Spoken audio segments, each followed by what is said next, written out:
Assalamualaikum warahmatullahi wabarakatuh. Salam lestari, salam konservasi. Sahabat Biozone, pada video ini kita akan bahas mengenai mekanisme ketahanan tanaman. Ketahanan atau resistensi tanaman merupakan pengertian yang bersifat relatif. Dan untuk melihat ketahanan suatu tanaman, tentu kita harus membandingkan antara tanaman yang memiliki sifat ketahanan dengan tanaman yang peka. Adapun tanaman yang kita maksud sebagai tanaman tahan adalah tanaman yang menderita kerusakan dengan jumlah yang lebih sedikit dibandingkan dengan tanaman lain dalam keadaan tingkat populasi hama dan keadaan lingkungan yang sama. Jadi di sini disebutkan bahwa tanaman yang tahan itu bukan tanaman yang terbebas atau terhindar dari hama, tapi tanaman jika dibandingkan dengan tanaman lain itu memiliki tingkat kerusakan yang jauh lebih rendah dibanding dengan tanaman lain, padahal dalam kondisi tingkat populasi yang sama, juga kondisi lingkungan yang sama. Pada tanaman yang tahan, kehidupan dan perkembangbiakan serangga menjadi lebih terhambat bila dibandingkan dengan tanaman yang peka. Sifat ketahanan yang dimiliki oleh tanaman dapat merupakan sifat asli, terbawa keturunan atau faktor genetik. Bisa juga karena adanya dorongan lingkungan yang mendorong tanaman menjadi relatif tahan terhadap serangan hama. Beberapa ahli ada yang membedakan ketahanan tanaman dalam dua kelompok, yaitu kelompok ekologik dan kelompok ketahanan genetik. Ini disampaikan oleh Kogan. Kemudian ahli lain juga menganggap ketahanan ekologik bukan merupakan ketahanan sebenarnya dan disebut ketahanan palsu atau pseudo resistance. Yang disebut sifat ketahanan tanaman adalah ketahanan genetik. Hal ini disebabkan sifat ketahanan ekologik tidak dapat dengan mudah berubah bergantung pada keadaan lingkungan. Atau bisa dikatakan bahwa sifat ketahanan ekologik itu tidak tetap dan tergantung dengan lingkungan sehingga nanti bisa berubah. Sedangkan sifat ketahanan genetik relatif stabil dan sedikit dipengaruhi oleh perubahan lingkungan.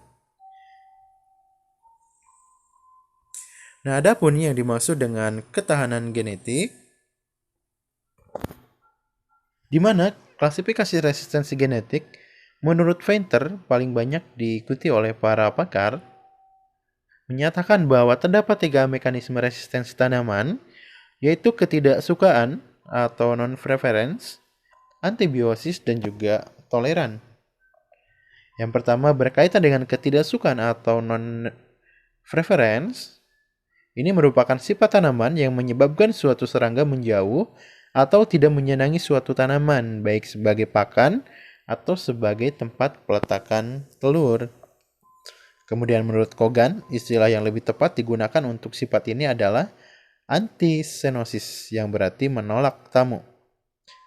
Penolakan tanaman dapat dibagi menjadi penolakan kimiawi atau antiksenosis kimiawi dan juga penolakan morfologi atau antiksenosis morfologik. Antiksenosis kimiawi terjadi karena tanaman mengandung alelo kimia yang menolak kehadiran serangga pada tanaman. Sedangkan untuk antisenosis morfologik, ketahanan tanaman terbawa oleh adanya sifat struktur dari morfologi tanaman yang dapat menghalangi terjadinya proses makan dan juga peletakan telur yang normal. Sebagai contoh, hama warang daun kapas, Sundapteryx bigutula, ini menyerang kapas, tapi dia tidak suka tanaman kapas yang berbulu karena adanya bulu-bulu menghalangi alat dari mulutnya, rostrum, untuk dapat menusuk permukaan tanaman dalam memperoleh cairan tanaman. Nah, sehingga untuk ketidaksukaan atau non-preference ini sangat erat kaitannya dengan morfologi dan juga kimiawi yang terdapat di dalam tanaman, yang sifatnya adalah menolak kehadiran dari hama. Kemudian yang kedua adalah antibiosis. di mana antibiosis adalah semua pengaruh fisiologi pada serangga yang merugikan, bersifat sementara ataupun juga bisa sifatnya tetap. Dan itu sebagai akibat dari kegiatan serangga yang memakan dan juga mencerna jaringan atau cairan tanaman tertentu. Apabila suatu serangga dipindahkan dari tanaman atau varietas yang tidak memiliki sifat antibiosis ke tanaman yang memiliki sifat antibiosis, maka akan ada penyimpangan fisiologi pada serangga tersebut. Penyimpangan tersebut mulai dari penyimpangan yang sedikit sampai ke terjadinya kematian kepada serangga.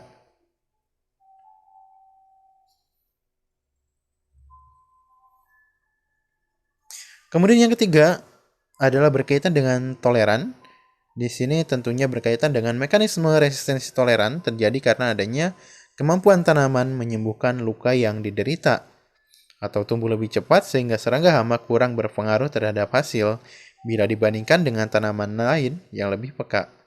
Mekanisme toleran berupa tanggapan tanaman terhadap serangga, sedangkan mekanisme ketidaksukaan dan antibiosis merupakan ciri atau sifat tanaman dan tanggapan serangga terhadap sifat tanaman.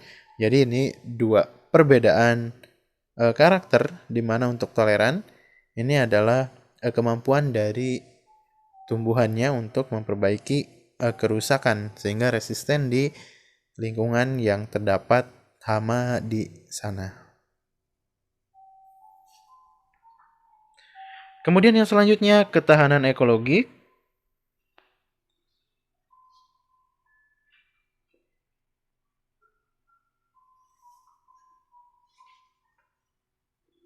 Ketahanan ekologik atau dengan istilah lain, ketahanan yang kelihatan atau tadi kita sebut juga sebagai ketahanan palsu merupakan sifat ketahanan tanaman yang tidak dikendalikan oleh faktor genetik, tapi sepenuhnya disebabkan oleh faktor lingkungan yang memungkinkan kenampakan sifat ketahanan tanaman terhadap hama tertentu. Oleh karena itu, sifatnya menjadi tidak tetap. Ada 3 bentuk ketahanan ekologik, yaitu pengelakan inang atau evasion, kemudian ketahanan dorongan atau induced resistance, dan inang luput dari serangan atau host escape. Yang pertama, pengelakan inang. Pengelakan inang terjadi bila waktu permunculan fase tumbuh tanaman tidak bersamaan dengan waktu permunculan stadia hama yang aktif mengkonsumsikan tanaman. Pengelakan inang ini terjadi karena adanya ketidaksesuaian fenologi hama dan juga tanaman. Tentu saja sifat ketahanan tersebut akan hilang apabila ternyata terjadi ketidaksesuaian fenologi antara hama dan juga tanaman inang. Ketidaksesuaian fenologi ini dapat kita lakukan dengan melakukan teknik bercocok tanam tertentu, misalkan dengan mengundurkan atau memajukan masa tanam, misalkan seperti yang terjadi pada praktek pengendalian hama penggerek batang padi di Pulau Jawa sebelum Perang Dunia II.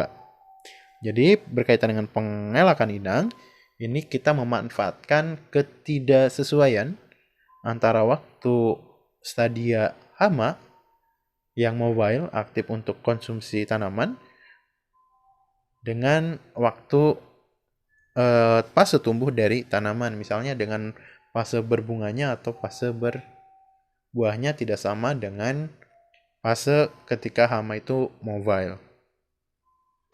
Kemudian yang kedua adalah ketahanan dorongan, di mana sifat ketahanan ini timbul dan didorong oleh adanya keadaan lingkungan yang tertentu sehingga tanaman mampu bertahan terhadap serangan hama.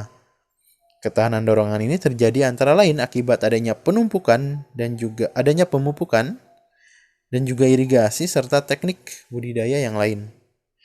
Kehidupan dan perkembangan dari serangga sangat dipengaruhi oleh keadaan nutrisi yang tersedia di tanaman, sedangkan kondisi nutrisi tanaman dipengaruhi oleh pemupukan dan juga pengairan. Ketersediaan dari proporsi unsur hara, utamanya N, V, dan juga K sangat mempengaruhi kehidupan hama. Di mana untuk kutu apis sangat peka terhadap kandungan N pada tanaman dan mempunyai respon negatif terhadap kandungan K.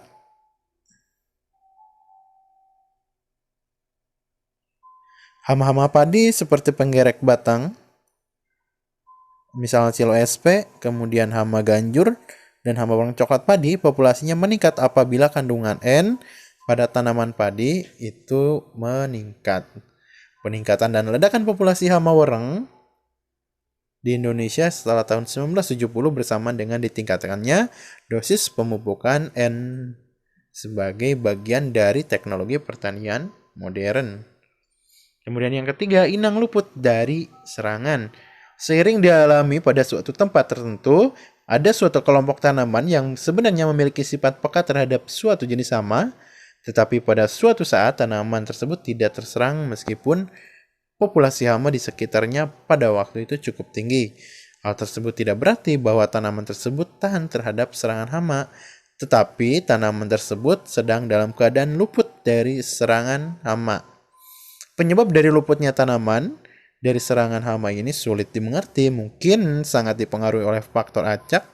Pada saat lain ada kemungkinan tanaman tersebut dapat terserang kembali oleh hama. Jadi untuk yang kasus nomor 3, ini benar-benar suatu keberuntungan. Mungkin saja pada periode pertama, tanaman itu dilewatkan oleh hama karena faktor-faktor tertentu, mungkin karena acak atau